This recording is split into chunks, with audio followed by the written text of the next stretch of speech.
Imagine buying just 12 stocks today, and one of them becomes the next massive multi-bagger in the next 12 years. Not hype, but the companies riding India's biggest growth waves.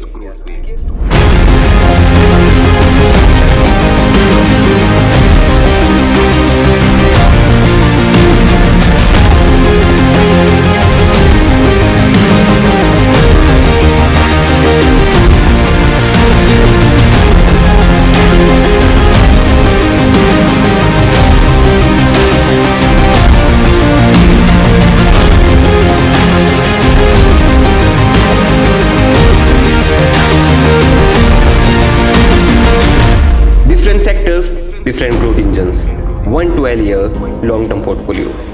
But the real question is, which one becomes the biggest multi-bagger by 2036? Comment your pick.